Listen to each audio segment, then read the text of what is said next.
మీ మధ్యలో ఉండడానికి నేను ఎంతగానో సంతోషిస్తున్నాను. మరి దేవుని వాక్యము దేవా నాతో మాట్లాడని ఒక నిమిషము మీరు దేవుని అడగండి. ఏం కాదు మీతో మాట్లాడండి. పరిశుద్ధాత్మ దేవా నాతో మాట్లాడండి. మీ వాక్యంను మేము నింపుకొని వెళ్ళాలి ఈ స్థలము నుంచి అనేసి అడగండి దేవుని. మరి ఈ ఉదయకాలంలో మన వాక్య ధ్యానం నిమిత్తము 2 కొరింథీ 5వ అధ్యాయము 21వ వచనము చదువుతారా ఎవరైనా?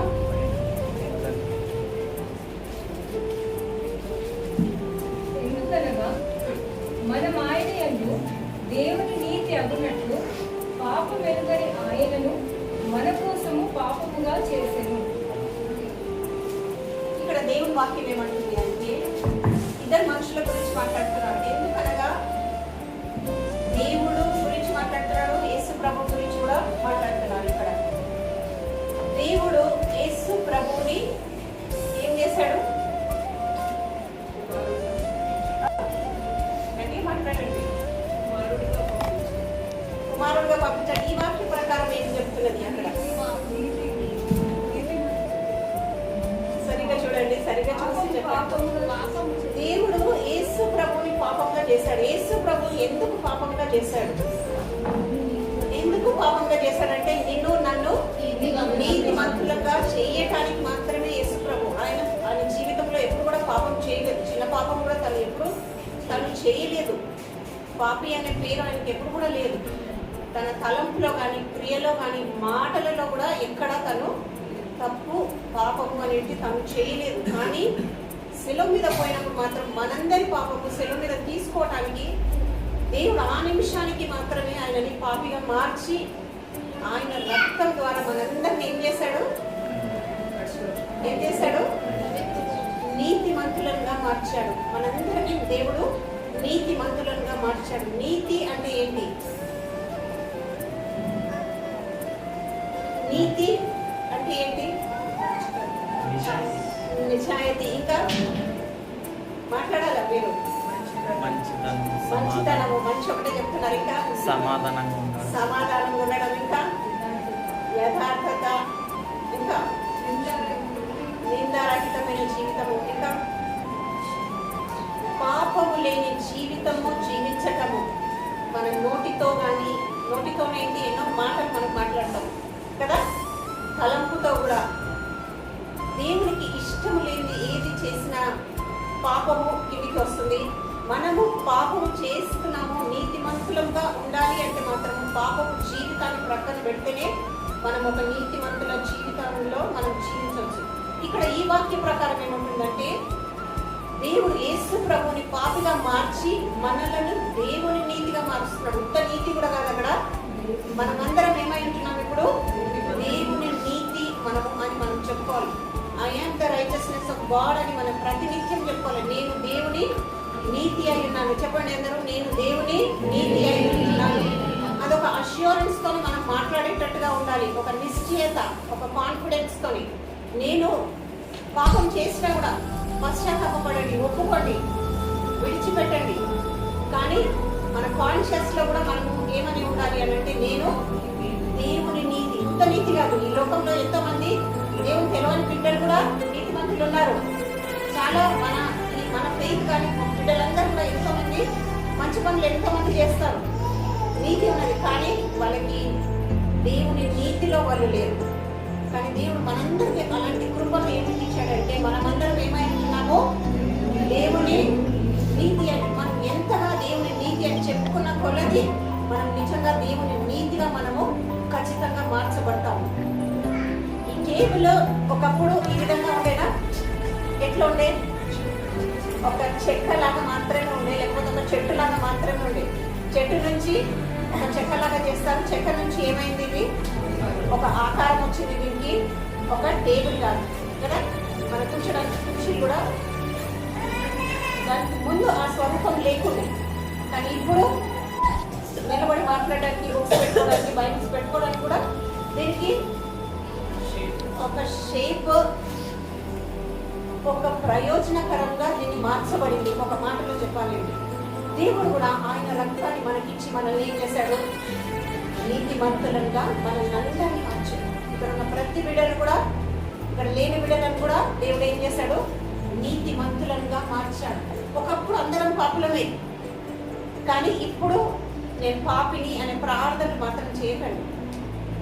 దేవుడికి ఇష్టమైన ప్రార్థన ఏంటంటే వాక్యానుసారమైన ప్రార్థన ఆయన చేయటం ఇష్టపడతాడు. వాక్యానుసారం మనం, దేవా నీ నీతిగా నన్ను మార్చినందుకు వందనాలు దేవా, అలాంటి ప్రార్థనలు మనం చేసేటట్టుగా ఉండాలి. వాక్యం ఏం చెప్తుంది?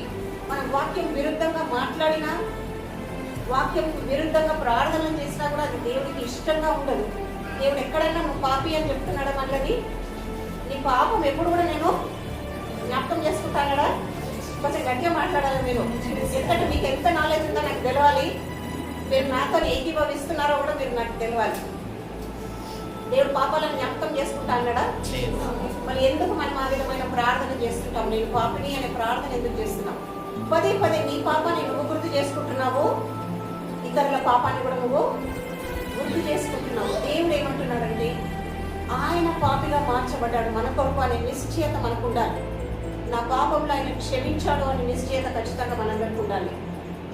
క్షమించడమే కాకుండా మనము దేవుని నీతిగా ఆయన మార్చాడనే నిశ్చయత ఖచ్చితంగా ప్రతి బిడ్డకు ఉండాలి. ఎంతమందికి ఉన్నది ఇప్పుడు ఆ నిశ్చయత? నేను దేవుని నీతి అనే నిశ్చయత ఎంతమందికి ఉంది? ఇంకా చాలా చేతులు లేవట్లేదు అన్నట్టు. ఇంకా పాపము కాన్షియస్ లో ఉండకండి. దేవుడు నీతిగా మనల్ని ఎందుకు చేశాడు? ఆయన బిడ్డలంగా మనల్ని ప్రేమించాడు. మన కొరకు తన ప్రాణాన్ని పెట్టడమే కాకుండా ఆయన వాక్య ప్రకారం ఏంటంటే మనందరినీ నీతిమంతులుగా చేశాడు. ఆయన పాపి అంటే మన పాపం ఎంత తీసుకుంటే మనం ఏంటి ఇప్పుడు? నీతిమంతులము. అవునా? ఆ నీతిని, నేను దేవుని నీతి అనే మాటను మనం ప్రతిరోజు ప్రతినిత్యం జ్ఞాపకం చేసుకోవాలి. మన కొరకు ఆయన ప్రాణాన్ని తను శిలువ మీద పెట్టాడు. మనల్ని ఎంతగా ప్రేమిస్తున్నాడు, తండ్రి ఎంతగా ప్రేమించాడు, కుమారుడు ఎంతగా ప్రేమిస్తున్నాడు మనల్ని ప్రేమించి ఒక ఉద్దేశపూర్వకంగా మనల్ని ఎన్నుకున్నాడు. ఎందుకు ఎన్నుకున్నాడు? ఈ లోకంలో నువ్వు నేను ఒక వెలుగులాగా జీవించడానికి ఆయన మనల్ని ఎన్నుకున్నాడు. హోషేయ రాసిన గ్రంథము 2వ అధ్యాయము 19వ వచనం చదువు. హోషేయ 2:19. ఇక్కడ కూడా దేవుడు ఏమంటున్నాడంటే, ఒక నిమిషము, నేను నిత్యము నాకు పొందినట్లుగా నేను నీతిని బట్టి తీర్పు తీర్చవలనను దయాదాక్షిణ్యము చూపవలనను. దేవుడు ఇక్కడ ఏమంటున్నాడంటే నీవు నిత్యము నాతో ఉండేలా. అది ఒక రోజు కాదు, ఒక నిమిషం కాదు, కానీ నిత్యము ఫర్ ఎవర్. ఇంగ్లీష్లో చూస్తే ఫర్ ఎవర్ నువ్వు నాతో కలిసి ఉండడానికి నేను నేనేం చేశాను? నేను నీతిని బట్టి తీర్పు తీర్చడం వలనను దయాదాక్షిణ్యం చూపుట వలనను నిన్ను ప్రధానము చేసుకున్నాను. మనకు దేవుడికి ఏమైంది? ఒక ఎంగేజ్మెంట్ అయింది. ఎంగేజ్మెంట్ ఇక్కడ ఇద్దరు కపుల్, సనీ సునీత ఒక నిమిషం ప్లేస్ నిలబడతారా? వీళ్ళిద్దరూ ఒకప్పుడు ఎంగేజ్ అయ్యారు, అవునా? ఇప్పుడు వాళ్ళిద్దరు ఏమయ్యారు? భార్య భర్తలు. ఇద్దరు కలిసి జీవించడానికి ఒక ఒప్పందము, ఒక కమిట్మెంట్ కోరి వాళ్ళిద్దరూ ఏమవుతున్నారు? భార్య భర్తలుగా జీవించడానికి దేవుడు ఒప్పందిస్తున్నారు. అదేవిధంగా దేవుడు ఏమంటున్నాడు? నిన్ను నేను నీతితోని ప్రదానం చేసుకున్నానని దేవుడు సెలవిస్తున్నాడు. దేవుడు ఏమంటున్నాడంటే ఆయన వీళ్ళిద్దరు జీవితాంతం ఒక ఆరాధన పూర్వకంగా అందరి సమక్షం మధ్యలో ప్రమాణం చేసి చావు ఎడబాయ వరకు మేము ఒకరికొకరుగా ఉంటాము అనే ప్రమాణం చేశారు. ఇక్కడ దేవుడు ఏమంటున్నాడు? నువ్వు నాతో కూడా నిత్యం ఉండేలాగా నేను నిన్ను ప్రదానం చేసుకున్నాను. దేవుడు మనతో నిత్యం ఉండాలని అనుకుంటున్నాడు. నువ్వు నేను నిత్యం దేవుడితో ఉండాలని అనుకుంటున్నావా? ఆయన నీతి దయా దాక్షిణ్యం మనపై ఎంతగానో కుమరించాడు. ఎవరు కూడా ఆయన దయాకి అర్హులం కాము, కానీ ఆయన దయ ద్వారా ఆయన యొక్క నీతి మొదటిగా వచ్చింది. అక్కడ ఏంటంటే నీతితోనే నేను నిన్ను ప్రదానం చేసుకున్నాను అని. కాబట్టి మనం ఏంటంటే నేను దేవుని నీతి అయి ఉన్నాను, దేవుని చేత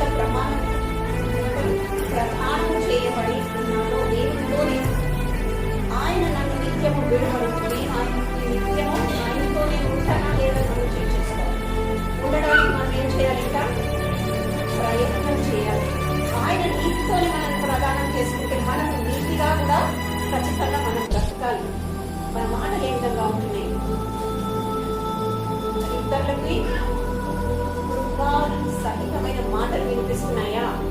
వినేవారికి కొన్నిసార్లు మాటలు ఇతరులు వినడానికి కూడా చాలా కష్టంగా వస్తుంది. కృపలేని మాటలు వినిపిస్తూ ఉంటాయి.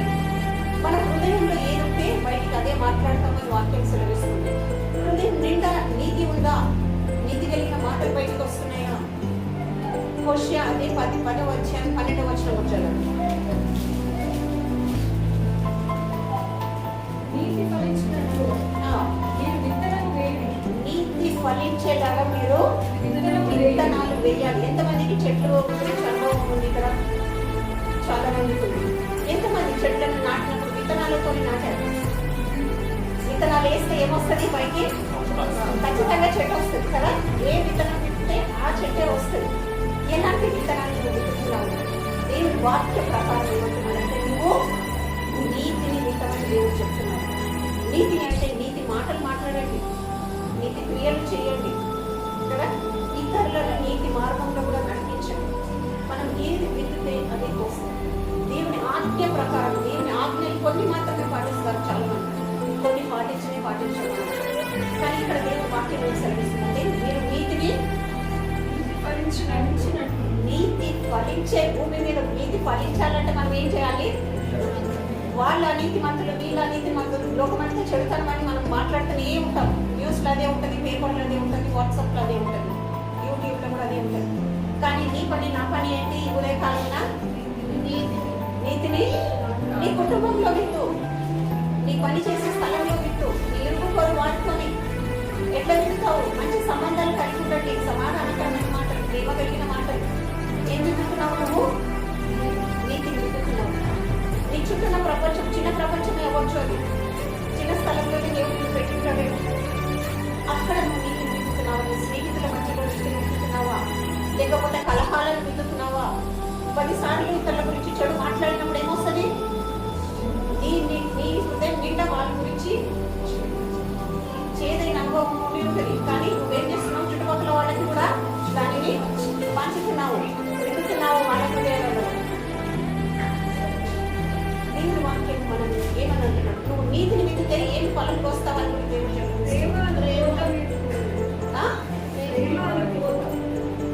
ఫలించినట్లు మీరు విత్తనం వేయవి, ప్రేమ అనుకోత మీరు కోయవి. మీరు నీతి ఫలాన్ని విత్తితే ప్రేమను పోస్తావు. నువ్వు ప్రేమ చూపించగలేదు, ఇతరుల గురించి ఒక మంచి మాట కానీ వాళ్ళ నుంచి నీకేమొస్తుంది? ఆటోమేటిక్గా దేవుడు మనం విత్తితే అదే పట్టణాలు పోస్తాం. కానీ దేవుడు విత్తితే ఒకటి విత్తితే మనం ఇంకొకటి ఆయన మనం ఊరికించిన దాంట్లో అధికంగా ఇస్తాడు కదా. మనం ప్రేమించిన బిడ్డలు కూడా ప్రేమించడానికి మొదలు పెడతారు. నీ ప్రవర్తన ద్వారా ఒక్కరి ప్రవర్తన దేవుడికి ప్రీతికరమైతే ఏం చేస్తాడు దేవుడు తెలుసా? ఒకరి ప్రవర్తన దేవుడికి ప్రీతికరమైతే ఆయన శత్రువులను సహా మిత్రులను మారుస్తాడని వాక్యం ఉన్నది. నీ శత్రువులు నీకు మిత్రులుగా మారాలి అని అంటే నువ్వు చేయవలసింది ఏంటి? నీతిని విత్తండి. ప్రేమ అనేది నువ్వు ఆటోమేటిక్గా నువ్వు పోసుకుంటావు. నీకు నీతి వాపసు రాదు. దేవుడు ఇంకొక అడిషనల్ బ్లెస్సింగ్ లాగా ఆయన అడిగిన దానికంటే ఊహించిన దానికి అధికంగా చేసి ప్రేమ అనేది నువ్వు సంపాదించుకుంటావు, అని పోసుకుంటావు నువ్వే. కాబట్టి మన జీవితంలో దేవుని ఆజ్ఞ ప్రకారం మనం ఏం చేయాలంటే మనం మొదటిగా నేను దేవుని నీతి అనే జ్ఞాపకం చేసుకోవాలి.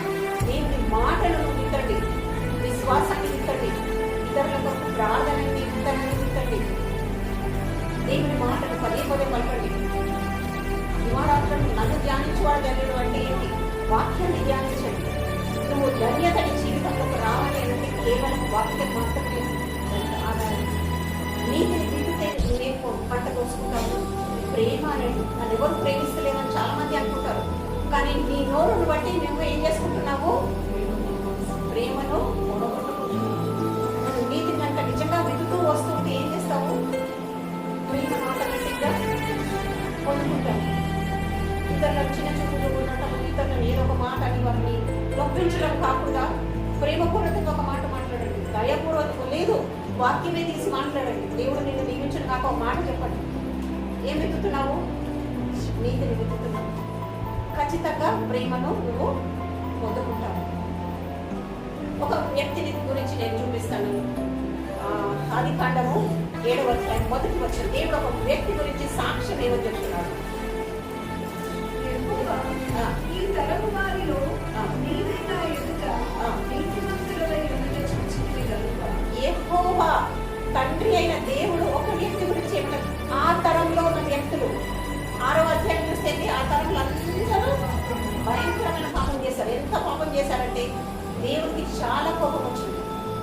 ఇంత ఘోరమైన పాపం ఇప్పుడు కూడా చాలా పాపం లోకంలో ఉంది అంటున్నాం, కానీ మనము నోవాహు కాలం అంతటి పాపంలో ఎవరూ నింపలేము. ఇంత భూమి మీద మనం అందరము జీవిస్తూనే ఉన్నాం. ఆ దినాలలో అంతటి పాపాన్ని దేవుడు చూడలేక ఏం చేశాడు? మొత్తము లోకం అంతా జలమయం చేసి అది లోకమే లేకుండా చేసేసరికి. కానీ ఇక్కడ చూస్తే ఏమంటున్నాడంటే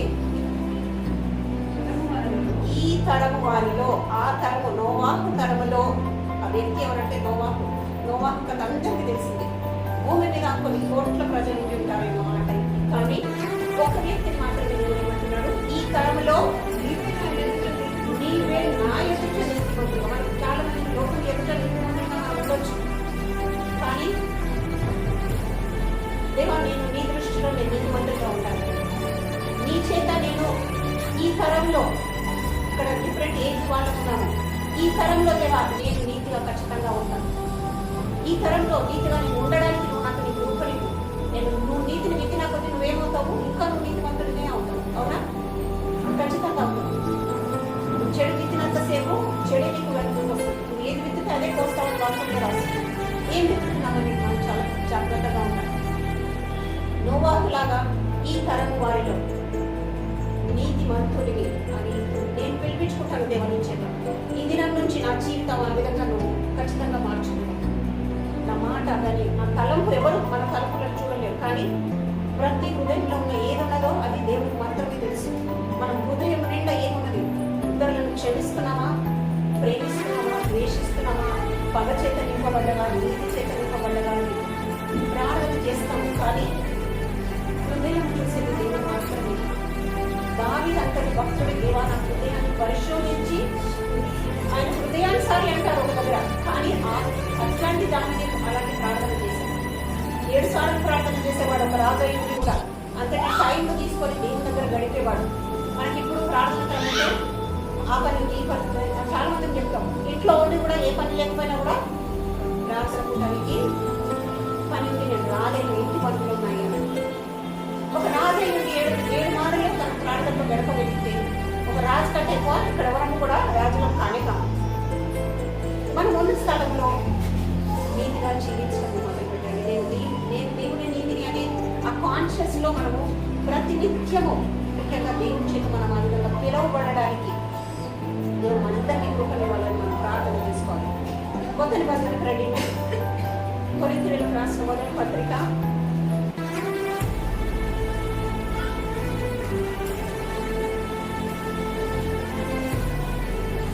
6వ అధ్యాయము 9వ వచనం. అన్యాయస్తులు దేవుని రాజ్యములకు వారసులు కాలేరని తీర్పుచేయగా మోసపోకు జారలేరను విగ్రహాలు ఇక్కడ చూస్తే ఏంటంటే అన్యాయస్తుగా రాసింది, కానీ అదే ఇంగ్లీష్లో మనము ఇంగ్లీష్ వర్షన్ చూస్తే ఏంటంటే unrighteous people will not enter into the Kingdom of God. నీతి జరిగించని ఏ బిడ్డ కూడా దేవుని రాజ్యంలో ప్రవేశించడం రాసింది. అక్కడ కింద కొన్ని జాబితాలు రాస్తుంది. చాలా సామెత తర్జమాలు ఏంటంటే ఇంగ్లీష్కి తెలుగుకి చాలా మార్చేస్తుంటారు. కాబట్టి ఇంగ్లీష్ వచ్చిన వాళ్ళందరూ కూడా ఖచ్చితంగా ఇంగ్లీష్ బైబిల్ చదవటం నేర్చుకుంటారు. దాని వాళ్ళు కూడా ప్రయత్నం చేయండి. కొన్ని తర్జమానాలు ఏంటంటే వర్డ్నే పూర్తిగా మార్చేస్తున్నారు. కానీ ఇక్కడ ఏముంటుందంటే నీతి జరిగించని అనీతి మంతులు ఎవరు కూడా దేవుని రాజ్యంలో ప్రవేశించడం. అందులో కొన్ని లిస్టుని మీరు ఇంటికి వెళ్ళాక చదువుకోండి. ఆ లిస్ట్ ఎక్కడైనా అనుకున్నామా?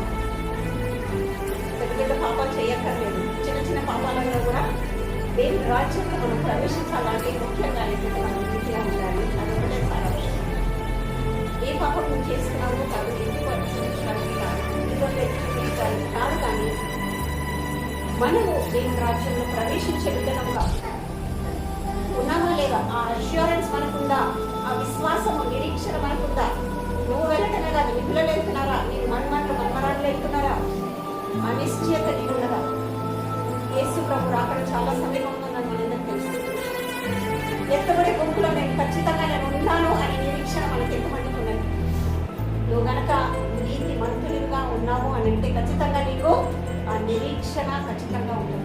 కాబట్టి ఏమంటున్నారంటే వాక్యంలో నీతిమంతులు అనీతి మంతులు దేవుని రాజ్యంలో ప్రవేశించమని వాక్యం సెలవిస్తున్నారు. అదే 1 కొరింథీ 15:34 ఇక్కడ ఏమంటున్నారంటే చదవండి. నీతి మన ప్రవర్తన కూడా నీతి ప్రవర్తనగా ఉండాలని వాక్యం సెలవిస్తుంది. ఇది పరిశుద్ధాత్ముడు బోధిస్తున్నారు మనకి.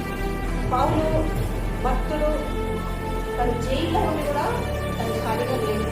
తన జైలు ఎందుకు పెట్టారు అని తను ఏడుస్తూ కూర్చోలేదు ఎప్పుడు కూడా. కానీ అక్కడ ఉండి కూడా నేను పని చేస్తూనే ఉన్నాను. తన సమయాన్ని సద్వినియోగం చేసుకున్నాడు. ఆ పత్రికల ద్వారా ఇప్పుడు కూడా నువ్వు నేను ఏంటంటే బలపరచబడుతున్నాను. దేవుని వాక్యంలో మనం నడవగలుగుతున్నాం. పరిశుద్ధాత్మని మాటలు మనం వినగలుగుతున్నాం. నీతి ప్రవర్తన గలవారై మేలుకొని పాపము చేయకుడి. నిజంగా దేవుని గురించిన జ్ఞానం మనందరికీ ఉందని మనం అనుకుంటాం. కానీ ఎంతగా నువ్వు బయట చదివితేనే నీకు తెలుస్తుంది నీ జ్ఞానము నీకు ఎంతగా ఉన్నది అనేది మాట్లాడాలి. ఆయన సిగ్గు కలుగుటకే నేను ఇది ఏమని చెప్తున్నాడైనా మీరు నీతి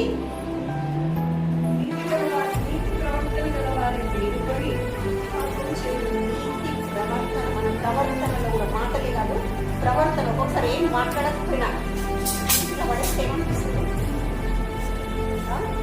మనసులో ఎక్కడో కోపం ఉంది అవునా, చేతులు లేదు ఇట్లా గట్టిగా పడేస్తాం. చాలాసార్లు తలుపు కొట్టేస్తాం. మాటలు అవసరం లేదు.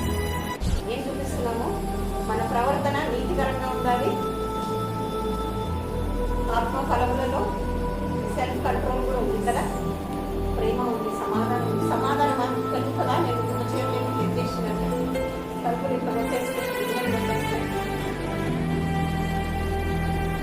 ఇక్కడ ఏమంటున్నాడంటే నీతి ప్రవర్తన కలిగి పాపము చేయొద్దు. దేవుని ఆజ్ఞ అయింది మన జీవితంలో. పాపం అనేది ఎక్కడ కూడా మనము, ఎందుకంటే యేసు ప్రభుని దేవుడు మొదటిగా నేను చెప్పాను, ఆయన పాపిగా మార్చాడు. మనము నీతిమంతులము అనే సత్యంను మనం గ్రహించాలి, పలుకుంటూనే ఉండాలి. నేను దేవుని నీతి అయి ఉన్నాను అనే మాటను మనం ఎన్నిసార్లు పలకగలిగితే దానికి ఈ ప్రవర్తన మార్పులే వస్తుంది. మన ప్రవర్తన మారాలి అంటే దేవుని వాక్యం ఉన్నట్టుగా మనం పలకడం నేర్చుకోవాలి. మన తలంపులలో కూడా నేను నీతిమంతురాలిని, నేను నీతిమంతుడిని అనే ఆ విశ్వాసము, నిశ్చయత, నిరీక్షణ మనకి ఖచ్చితంగా ఉండాలి. మత్తయి సువార్త 5వ అధ్యాయము ధన్యతలు అందరికీ తెలుసు కదా, కంటగా చెప్పమంటే కూడా చెప్తారు. నీతి గురించి ఏమున్నది అక్కడ?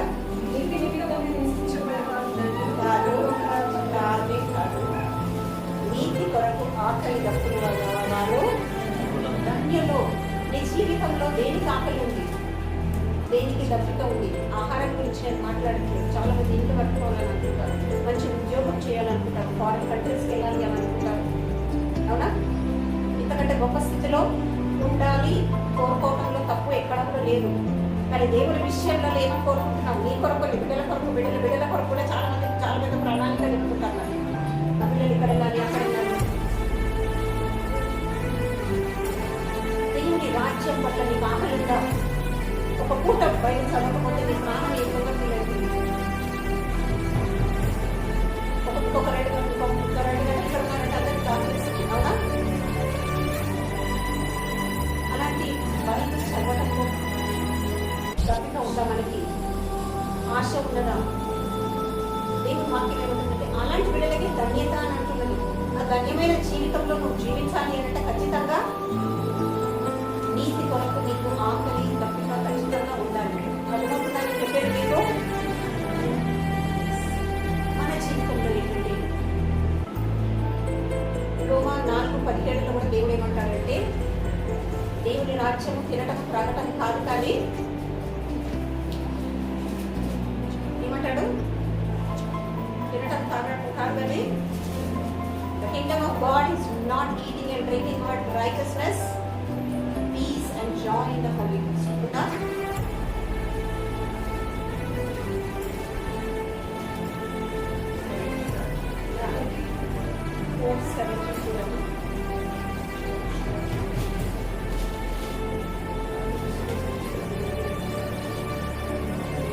The kingdom of God is not eating and drinking, but righteousness and joy in the Holy Ghost. Read over it, please.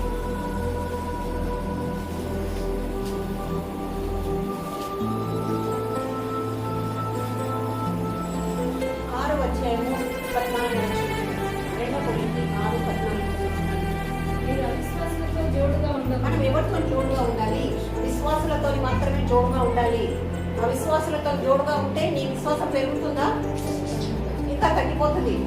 వారి అవిశ్వాస మాటలు విని విని వారి క్రియలు చూసి చూసి ఏమవుతుంది? నీ నీ జీవితము. అందుకే పరిశుద్ధుల సహవాసము చాలా ముఖ్యమైనది, ప్రాముఖ్యమైనది. నువ్వు ఎంత సమయము ఎవరితో గడుపుతున్నావు? టీవీతో గడుపుతున్నావా? అన్య స్నేహితులతో గడుపుతున్నావా? వాట్సాప్ చూస్తూనే ఉంటున్నావా? ఎవరితో గడుపుతున్నావు నీ సమయాన్ని ఎక్కువగా? ఇక్కడ ఏమంటున్నాడంటే అన్నింటి వంతులతో మనము చదవం.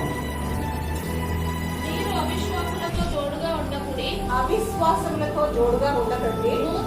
నీతికి దుర్నీతితో ఏమి సాంగత్యము? నీతికి దుర్నీతికి ఏమి సంబంధం ఉందా? ఏమన్నా రెండు క్వైట్ ఆపోజిట్ కదా. కానీ మనమందరం ఏం చేస్తున్నాము? ఒకటే మనిషిలో రెండు కనిపిస్తాయి. ఒక్కొక్కసారి చాలా నీతిమంతులంగా కనిపిస్తాము, ఒక్కొక్కసారి ఏం చేస్తాము? మన మాటలను బట్టి ఇతరులకి మనం ఏంటి అని కూడా కనపరుచుకుంటాము. మనం చెప్పక్కర్లేదు, మనమే కనపరుచుకుంటున్నాము. కాబట్టి ఈ వాక్య ప్రకారం ఏంటంటే మనము అనీతిమంతులతో జోడుగా ఉండకూడదు. ఏ పనిలో కూడా జోడుగా ఉండకూడదు.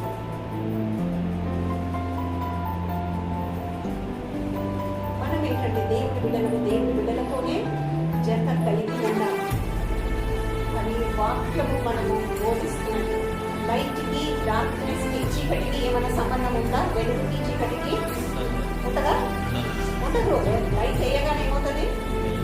చీకటి వెళ్ళిపోతుంది కదా.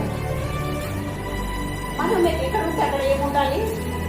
వెలుగు ఖచ్చితంగా కలగాలి అని అంటే మనం ఏ విధంగా ఉండాలి? మన జీవితంలో నీతిగా మన జీవితంలో ఖచ్చితంగా ఉండాలి. మన జత ఎవరు ఉండాలి అని అంటే ఖచ్చితంగా ఎవరు ఉండాలి? విశ్వాసము సహితమైన జతలు మనకు ఖచ్చితంగా ఉండాలి. ప్రార్థించే బిడ్డలతో సహవాసం ఉండాలి. విశ్వాసంలో నడిచే బిడ్డలు, దేవుని వాక్యము ఇంకెక్కువగా మాట్లాడే బిడ్డలతో, మనకంటే తక్కువ మాట్లాడే బిడ్డలతో ఉండాలి.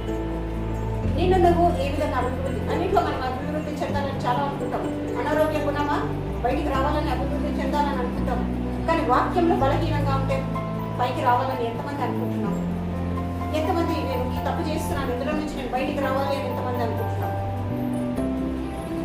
చాలాసార్లు ఏ తప్పు చేయకపోయినా ఇందాక ఒక మాట సాక్ష్యంలో ఏమన్నారు? క్షమాపణ గురించి మనం విన్నాం కదా. క్షమాపణ ఒక వర్గానికి మనం ఇవ్వగలమా? తల్లులకు మాత్రమే క్షమాపణ అనేసి మాత్రమే మనం మాట్లాడగలమా? తల్లిలను మనము ఏమంటాము? దుఃఖపెట్టట్లేదా? కష్టపెట్టట్లేదా? మన సహోదరులను కష్టపెట్టట్లేదా? మన తోబుట్టువులను మనం కష్టపెట్టట్లేదా? మన మాటల ద్వారా మన పిల్లలను మనం కష్టపెట్టట్లేదా? మన మనుమల్ని మన్మరాళ్ళని మనం క్షమాపణ త్వరగా రాదు. అది నీతికి సంబంధిస్తుందా? అనీతికి సంబంధిస్తుందా? మనమే వేసుకోవాలి లిస్ట్. మనం ఏం చేస్తున్నాము? ప్రతిరోజు మన క్రియలు ఏ విధంగా ఉన్నాయి? ఎవరితో జతగా మనం ఉంటున్నాము? వాక్యంతో మీరు జతగా ఉండండి. వాక్యము దేవుడై ఉన్నాడు అంటే మీరు దేవుడితో సహవాసం చేస్తున్నారు. నువ్వు ఎంతసేపు బైబిల్ చదివితే అంతసేపు నువ్వు ఎవరితో సహవాసం చేస్తున్నావు? నువ్వు బైబిల్ చదవటమే లేదు అని అంటే ఏం చేస్తున్నావు? సహవాసం ఉన్నదా నీకు దేవుడికి? ఉందా? చెప్పండి. లేదు అంటే మనం ఏం చేయాలి? ఖచ్చితంగా దేవుడితో నీకు సంబంధం ఉండాలి. వాక్యమే దేవుడు అని అంటే వాక్యం లేకుండా నేను ఎంత ప్రార్థన మాత్రం చేస్తాను, నాకు విశ్వాసం మాత్రమే ఉన్నదంటే పనికి వస్తున్నది.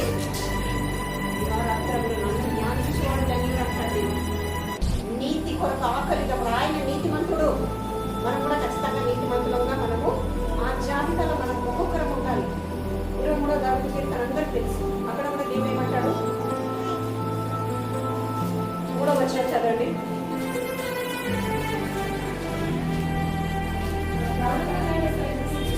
నా ప్రాణమునకు తర్వాత తన నామమును బట్టి నీతి మార్గంలో నన్ను నడిపించుచున్నాడు. తన నామాన్ని బట్టి నీతి మార్గములలో నన్ను నడిపించుచున్నాడు. ఆయన కొరకే ఆయన మనల్ని అందరినీ ఏం చేస్తున్నాడు?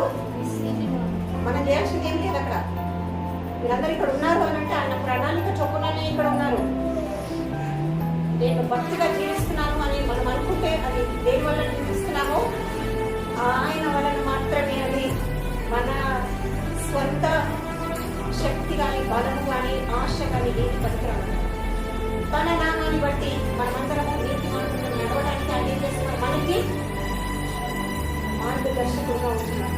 ఆయనే మార్గము, ఆయనే మనకు మనకు ఏం చేస్తున్నాడు? ఆయన ఆ మార్గం కూడా మనల్ని తీసుకొని వెళ్తున్నాడు. మన పిల్లలు ఏ విధంగా నడుస్తున్నారు? చాలాసార్లు భయం వేస్తుంది చాలా మందికి. మన పిల్లలు ఎక్కడ పోతారో ఏమంటారు ఎవరు చాలా మంది అదే ఎక్కడికైనా అదే ప్రేరణ వస్తుంటారు. ఎప్పుడైనా వాక్యం చెప్తా, దేవా నీ నామమును బట్టి నా పిల్లలను నీతి మార్గం కూడా నువ్వు నడిపిస్తున్నావు అనే కన్ఫెషన్ నీ నోటి నుంచి వచ్చిందంటే, ఒప్పుకోలు నీ నోటి నుంచి వస్తే ఈ పిల్లలు ఎక్కడికి కూడా పోదు. నా పిల్లలు ఎంత దూరం ఉన్నా కూడా చాలా నిశ్చింతంగా ఉంటారు. ఎందుకు? వాళ్ళు నడవలసినప్పుడు నువ్వు వాళ్ళకి నేర్పించావా లేదా? వాళ్ళు ఉన్నప్పుడే నీ పని, ఎదిగినాక కాదు. మొక్కై వంగండి వంగుతుందా? చిన్నప్పుడు నువ్వు చేసావా పని? పిల్లలు చిన్నప్పుడు దేవుని మార్గంలో కూడా పెంచావా? వాక్యం పోషించావా? మనమరాళ్ళకు కూడా ఖచ్చితంగా నేను వాక్యం వెళ్ళాలి. వింటావా? నీతిని వింటుకుంటూ వచ్చావా లేదా? పెద్దలు తొలగిపోతారు, భయం లేదు. తొలగిపోరని వాక్యం చదివిస్తుంది. తొలగిపోయిన దేవాన్ని వాక్య ప్రకారం తొలగిపోరని రాస్తుంది. నీ వాక్య ప్రకారం నీ నీతి మార్గంలో నడిపిస్తావని వాగ్దానం అనుకున్నది. ఆ వాక్య ఖండత చాలా వరకు చెప్తాము మనము. 23వ దావిని చెప్తాను. కానీ ఒక్కొక్క వర్షంలో మనం చదివి చూడండి. దేవాన్ని నాతో మాట్లాడండి. ఈ మార్గం కూడా నా పిల్లలు వెళ్తున్నాను, నేను వెళ్తున్నాను, నా పక్కింటి వాళ్ళు వెళ్తాను, నా కుటుంబానంతా కూడా ఈ రెండవ రాకట్లో నేను ఎత్తబడతామనే నిరీక్షణతో మనం ఖచ్చితంగా జీవించగలుగుతాం. హల్లెలూయా. గట్టిగా చెప్పండి. మనం దేవుని స్తుతించడానికి మన నోరు ఎంత గట్టిగా మనం మాట్లాడచ్చు. కొట్లాడడానికి కాదు, ఇతరులను దూషించడానికి, ద్వేషించడానికి కాదు. హల్లెలూయా. మత్తయి సువార్త బైబిల్ తెరవకుండా చెప్పండి. మత్తయి సువార్త 6:33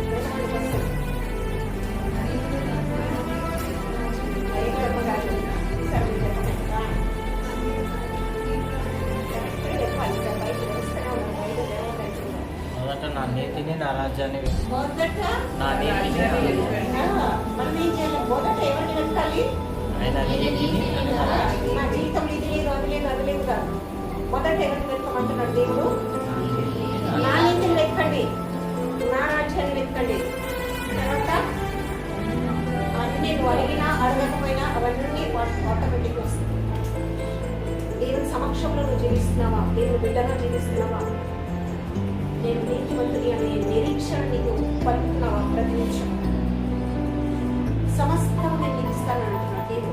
కానీ మనం చేయాల్సింది ఏంటంటే ఆయన నీతి వెతుకుతున్నామా, లేకపోతే లోకానుసారమైన నీతిని వెతుకుతున్నామా? నాకు ఇన్ని బట్టలు ఉన్నాయి, ఇన్ని నగలు ఉన్నాయి, ఇన్ని ఇంట్లో ఉన్నాయి, ఇన్ని రోడ్లు ఉన్నాయి, ఇంత పంట వస్తుంది, ఇంత చిత్తం వస్తుంది కదా. నా పిల్లలు ఇంత ఉద్యోగాలు ఉన్నారు, ఫలానా దేశంలో ఉన్నారు కదా. ఆయన రాజ్యాన్ని ఆయన నీతి మనం వెతుకుతున్నామా? మనం ఎక్కడైనా ఇతరులు నా గుండా నడిపిస్తున్నామా? నీతి వెతుకుంటే దేవుడు మనలో పడుతుంటే ఆయన మనల్ని నీతి మార్గం కూడా నడిపిస్తూ వెళ్తుంటే యేసు ప్రభు మనందరిలో పడుతున్నాడు. ఎంతమంది మనము ఇతరులని నీతి మార్గం కూడా నడిపిస్తున్నాం? ఏమంటాడు? మాకంటే గొప్ప కార్యం మీరు చేస్తారని అన్నాడు కదా. చేస్తున్నామా మనము? చేయట్లేదంటే మొదలెట్టండి. ఖచ్చితంగా ఒక మనిషినన్నా ఒక్కరికైనా నేను సువార్త ప్రకటిస్తాను. ఆ నిరీక్షణ పట్టుదల కలిగి ఉంటాడు. ఎఫెసీ పత్రిక 4:24 చూడండి.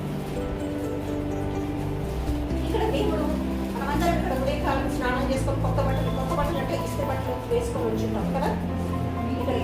ఇక్కడ దేవుడు ఏమంటున్నాడో చూడండి. ఏం వేసుకోమంటున్నాడు? మనల్ని యథార్థమైన భక్తి గల వారు నీతి, మొదట నీతే వస్తుంది. ఇక్కడ కూడా నీతి, యథార్థమైన భక్తి యథార్థమైన భక్తి. ఇంత భక్తి అవసరం లేదు మనకి. వాక్యాన్ని తిప్పకండి.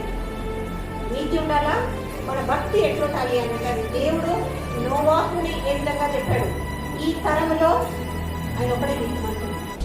నీ భక్తి పక్కవాడు కాదు చెప్పాడు. నీకు నిజంగా యథార్థమైన భక్తి ఉంటే దేవుడి నుంచి నీకు ఖచ్చితంగా అసలు తెలుసు. మనం నీతిమంతులంగా ఉండాలి, యథార్థమైన భక్తి. ఇంకా దేవుని పోలికగా సృష్టింపబడిన నవీన స్వభావమును ధరించుకోవాలి. దేవుని పోలికలో మనమందరము సృష్టింపబడ్డామని మనకు తెలుసు.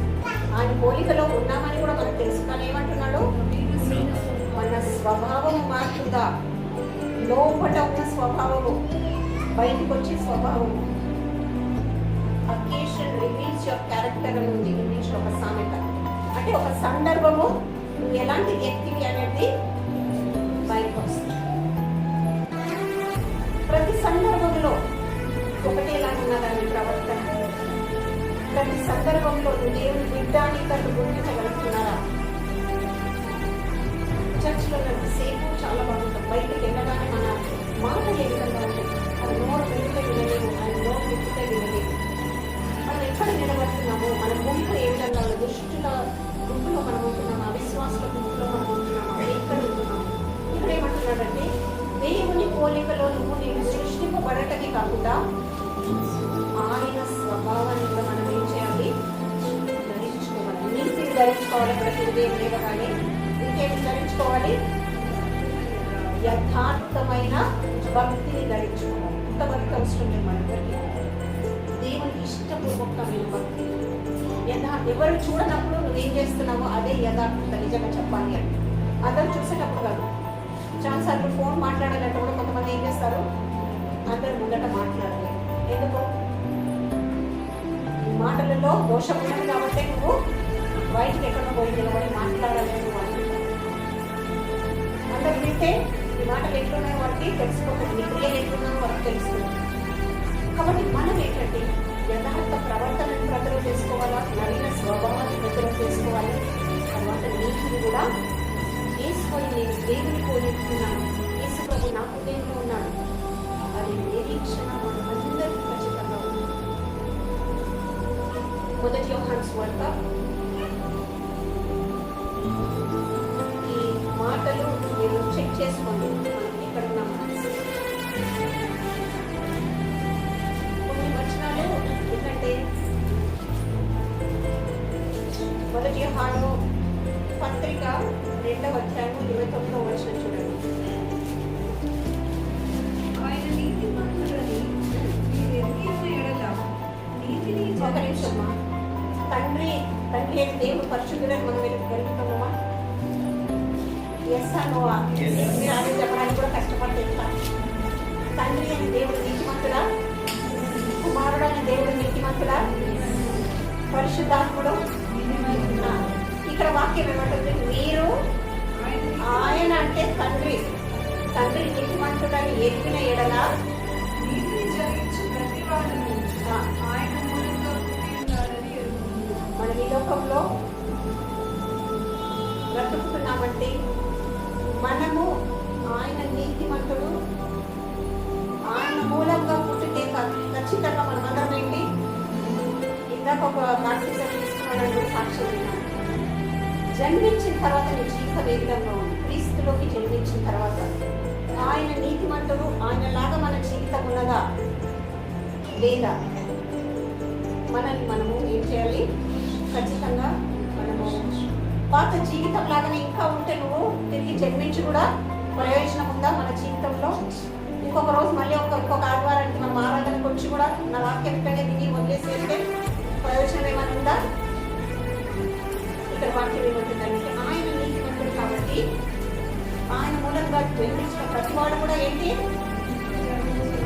నీతిని జరిగించే ప్రతివాడు ఆయన మూలంగా పుట్టినవాడు అవుతాడు. నువ్వు దేవుని బిడ్డలు అని చెప్పుకోవటమే కాదు, ఖచ్చితంగా నువ్వు దేవుని బిడ్డవే. ఆ నిరీక్షణ పట్టుదల మనకు ఉండాలి. మన పిల్లలకు ఆ నిరీక్షణ ఉందా? మనకు ఆ నిరీక్షణ ఉందా? 3వ అధ్యాయం 10వ వచనం. దీనిని బట్టి దేవుని పిల్లలెవరు ఇది చాలా దేవుని పిల్లలమా కాకపోతే అపవాది పిల్లలమా అని మనల్ని మనమే పరీక్షించుకోవాలి. దీనిని బట్టి దేవుని పిల్లలెవరో అపవాది పిల్లలెవరో యోహాను ఈ పత్రిక రాసింది ఎవరు? గట్టిగా చెప్పండి. యోహాను. ఎందుకు ప్రేక్షకులు భయపడుతున్నారు? పత్రిక రాసింది ఎవరు? యోహాను. దేవునికి ప్రియమైన శిష్యుడు రాస్తున్నాడు. దేవునితో జతగా అంటే కలిసి మెలిసి 3.5 సంవత్సరాలు తిరిగిన వ్యక్తి రాస్తున్నాడు. ఆయన నన్ను దేవుడు ఎంతో ప్రేమించాడని గొప్పగా చెప్పుకునేవాడు. అలాంటి వ్యక్తి ఇక్కడ ఏమంటున్నాడంటే అంత సన్నిహితంగా దేవుడితో కదిలాడే కాబట్టి నడుచుకున్నాడు కాబట్టి ఆయన ఏమంటున్నాడు? నీతిని జరిగించని చిన్నపిల్లలారా దీనిని బట్టి దేవుని పిల్లలెవరో అపవాది పిల్లలెవరో తేలబడదు. నీతిని జరిగించని ప్రతివాడును తన సహోదరుని ప్రేమింపని ప్రతివాడును దేవుని సంబంధులు కాదు. 2 మాటలు ఉన్నాయి ఇక్కడ. మొదటిది ఏంటిది? నీతిని జరిగించని ప్రతివాడు. రెండవది సహోదరుని ప్రేమించని. సహోదరి సహోదరులు తల్లి తండ్రి అందరూ జాతకాలకి వస్తారు. మనం కాని ప్రతి వాళ్ళు కూడా మనకు ఏంటి? మన పొరుగు వాళ్ళు. ఈ 2 కేటగిరీలు మన జీవితంలో ఎక్కడన్నా ఉన్నారా ఒకసారి చూసుకుంటాం. నీతిని జరిగిస్తున్నామా మనం ప్రతిరోజు, ప్రతి నిమిషం కూడా? ప్రతిరోజు అంటే 24 hours చాలా దూరం అయిపోతుంది. 1 గంట నీతిగా ఉండొచ్చు మనం, తగిన 23 గంటలు ఇంకా అవుతాం. నీతిని జరిగించే ప్రతివాడు. తర్వాత తన సహోదరుని ప్రేమింపని వాడా? ప్రేమించేవాడా? ప్రేమించని వాడు కూడా ఏమవుతాడు? దేవుని బిడ్డలు తాను అని వాక్యం చాలా క్లియర్గా ఉంది. సో మనం ఏం చేయాలంటే వాక్యానుసారంగా నేను దేవుని బిడ్డనా కానా పరీక్షించుకోండి. నేను నిజంగా దేవుని నీతిని జరిగిస్తున్నానా, లేకపోతే నా సహోదరుని ముఖ్యంగా కుటుంబంలో నలుగురు ఈ కాలంలో భార్య భర్త పిల్లలు మాత్రమే ఉంటున్నారు. భార్య భర్తను క్షమిస్తున్నాడు, భర్త భార్యను క్షమిస్తున్నాడా? పిల్లలు మనం తల్లిదండ్రులు క్షమిస్తున్నారా? పిల్లలు తల్లిదండ్రులను క్షమిస్తున్నారా? ఏమంటున్నాడు అక్కడ?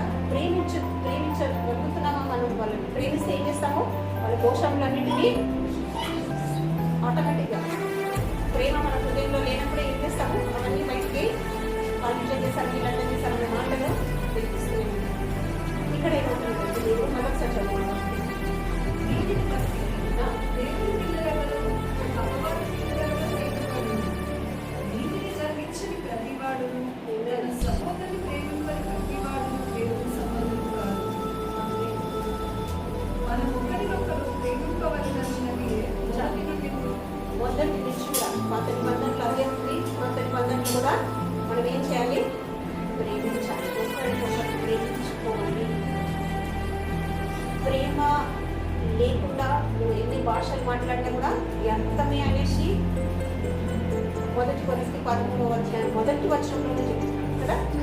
రోగిడు కంచులాగానే ఉంటాము అన్నట్టు ఇట్లా చక్కగా చేసినట్టే ఉంటాము.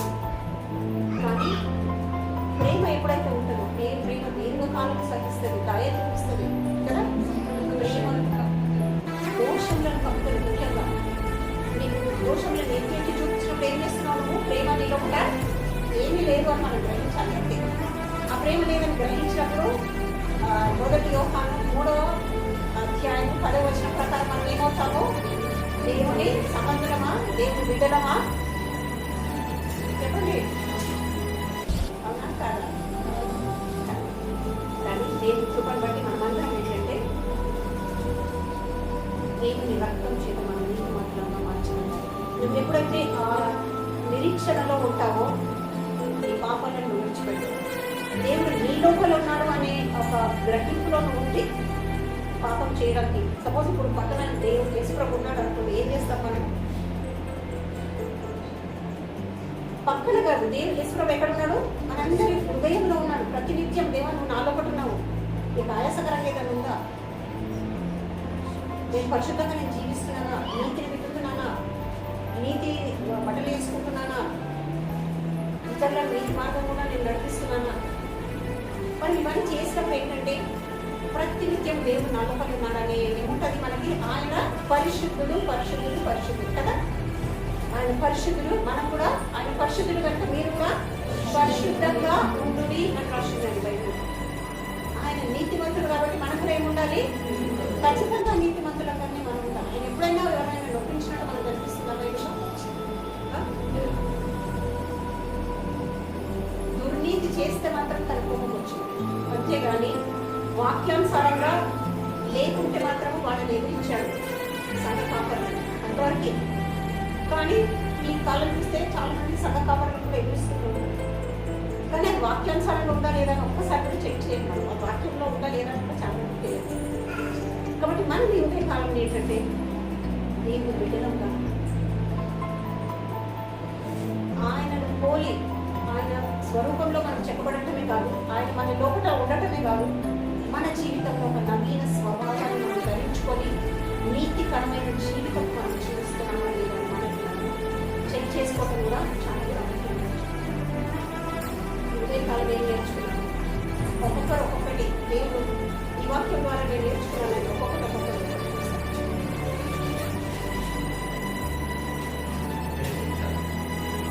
ప్రేమించాలి. ఎవరిని ప్రేమించాలి? అందరినీ ప్రేమించాలి. There is no discrimination. నా కుటుంబాన్ని నేను ప్రేమిస్తాను. లోకంలో అందరినీ కూడా మనము ప్రేమించే విడగమైతారు. ఇంకా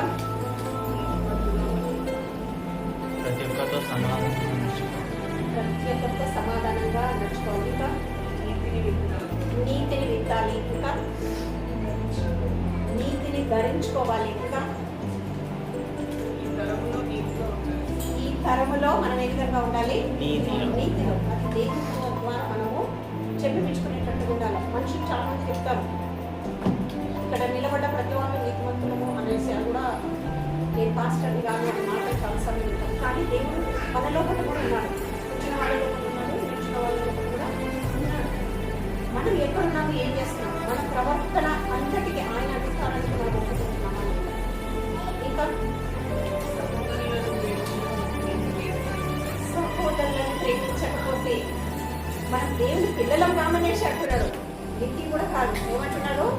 దేవుని పిల్లలమా కాదా అనేసి. మనం దేవుని పిల్లలం కాకపోతే ఇంకెవరి పిల్లలం అవుతాము మనము? కాబట్టి చాలా కేర్ఫుల్గా ఉండాలి. మనం ఎవరి పిల్లలము? ప్రేమ కనుక మన జీవితంలో లేదు, క్షమాపణ మన జీవితంలో లేదు అనంటే మాత్రము దేవుని పిల్లలము అని వాక్యం సెలవిస్తుంది. నేను కాదు, వాక్యానుసారంగా మనం ఆ విధంగా ఉన్నామని ఇంకా నీతి ప్రవర్తన గల ఇద్దరే చెప్తా ఉన్నారంటే వెనక వాళ్ళు ఎవరో వింటలేరా? ఇతరులని నీతి మార్గంలో కూడా నడిపించాలి. ఇంకా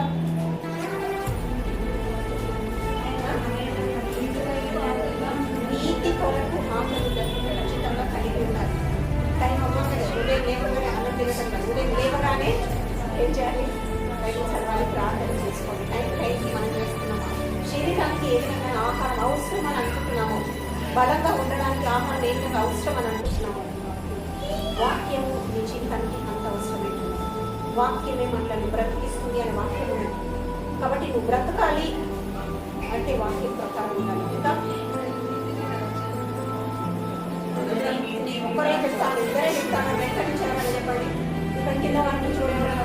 నీతిని రాజాని మొదలుగా కింద ఆయన నీతి, ఆయన రాజ్యం. పక్క వాళ్ళు చెప్పారు అదే చేస్తున్నారా? ఇంకా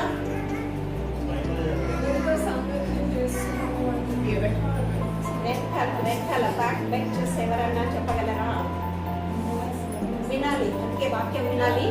వాక్యము ఎందుకు చెప్పిస్తున్నాను అని అంటే ఆ వాక్యం మీలో ఎంతగా ఫలిస్తుంది. మనం చెప్పిన కొలది చిన్నపిల్లలకి రిపీట్ చేస్తే స్కూల్ ఏమొస్తుంది? వాళ్ళకి మంచిగా మెమరీ పవర్ ఉంటుంది కూడా.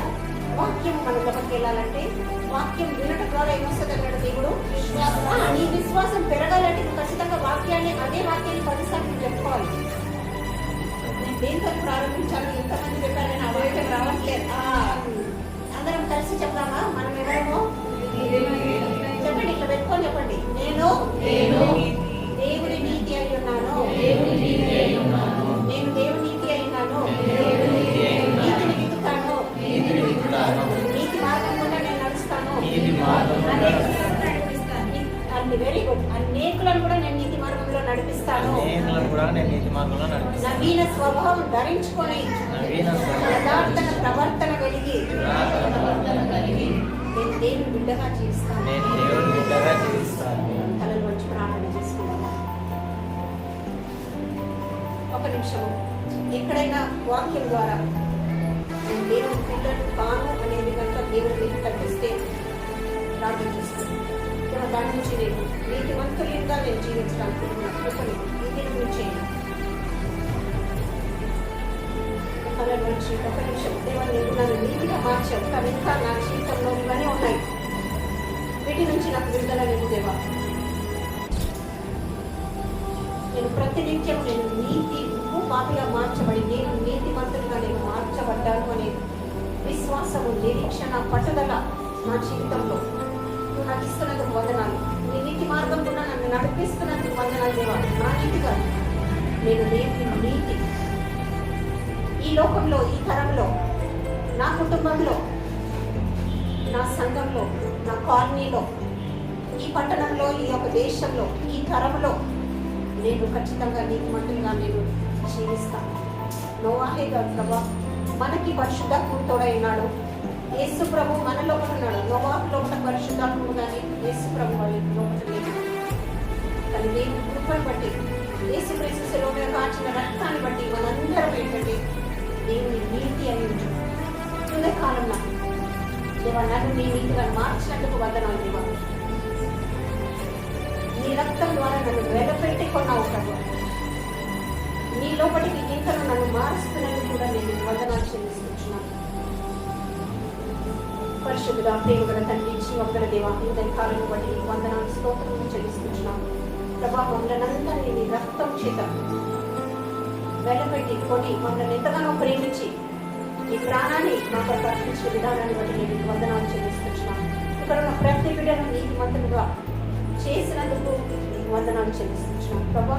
మేము దేవుని నీతి అనేది ఎప్పుడు కూడా మేము మర్చిపోకుండా మా అనుదిన జీవితంలో ప్రభా నీతిని విత్తటానికి, ప్రేమను అనే పంటను మేము పోయటానికి నీ కృపను మా ఒక్కొక్కరికి అనుగ్రహించడానికి ప్రార్థిస్తున్నాం. నీతో మాకు ప్రదానము చేయబడ్డామనే సత్యాన్ని మేము ఎప్పుడు కూడా మర్చిపోకుండా మేము నిత్యము నీతో ఉండేలాగా మాత్రం ప్రదానం చేసుకున్నాము. కానీ మేము నీతో నిత్యము ఉండే కృపను మాకు అనుగ్రహించాము. మేము నీతో నిత్యము ఉండాలి అంటే మాకు నీతి కొరకు కావలసిన ఆకలి, దప్పిక కూడా మా జీవితంలో అనుగ్రహించాము. పరిశుద్ధాత్మదేవ ఇక్కడ ఉన్న ప్రతి బిడ్డను పేరు పేరు వరుసన నన్ను కూడా, నా కుటుంబాన్ని కూడా, ఇక్కడ ఉన్న ప్రతి బిడ్డను వారి కుటుంబాలను కూడా పేరు పేరు వరుసన నువ్వు ఆశీర్వదించి దీవించి మమ్మల్ని అందరినీ నీ మార్గం గుండా నడిపిస్తుంటాను, నీతి మార్గం గుండా నడిపిస్తుంటున్నందుకు నీకు వందనాలు స్తోత్రములు చెల్లిస్తున్నాను. నజరేయుడైన యేసు నామములో అడిగి ప్రార్థించి వేడుకొంచున్నాను తండ్రి. ఆమేన్.